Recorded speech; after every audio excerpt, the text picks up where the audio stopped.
TNPSC தேர்வுகளில் சென்ற வருடம் கேட்ட கேள்விகளில் இருந்து சிறந்த 10 கேள்விகள் பார்த்துட்ருக்கோம். அந்த வகையில் இன்றைக்கான 10 கேள்விகள் பார்க்கலாம்.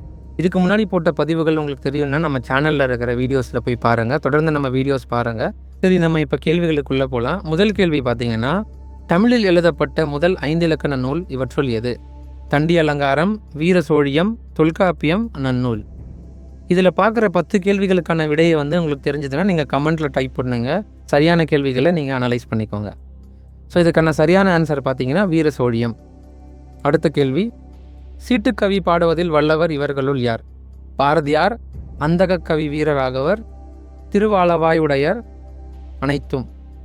ஸோ இந்த ஆப்ஷனில் கொடுத்துருக்கிற இந்த 3 பேருமே தான் சீட்டுக்கவி பாடுவதில் வல்லவர். சீட்டுக்கவி அப்படின்றது சிற்றிலக்கிய வகைகளை சார்ந்தது, பாடல் பாடுற வடிவத்தை சார்ந்தது. அதனால் பாரதியார், அந்தக கவி வீரராகவரும் சரி, திருவாளவாயுடையாரும் சரி, 3 பேருமே சீட்டுக்கவி பாடுவதில் வல்லவர்.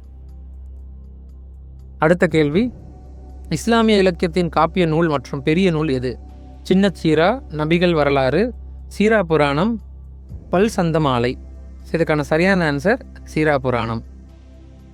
அடுத்தது, ஏற்றுமதி இறக்குமதி பற்றி கூறும் நூல் எது? பட்டினப்பாலை, கலித்தொகை, புறநானூறு, பரிபாடல்.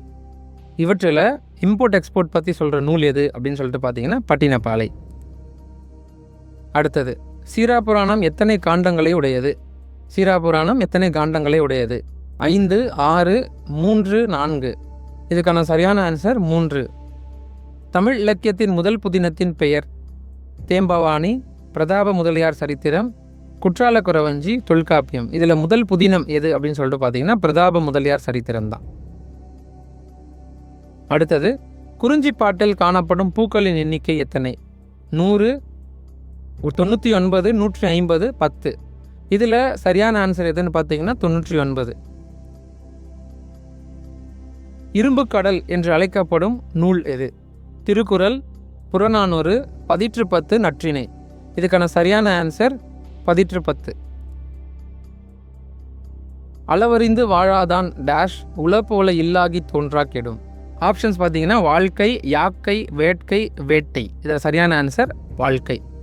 அடுத்தது, தமிழ் ஒரு டேஷ் தன்மை மொழியாகும். ஒளியியல், உருபியல், செவ்வியல், இலக்கியல். இதுக்கான சரியான ஆன்சர் பார்த்தீங்கன்னா செவ்வியல்.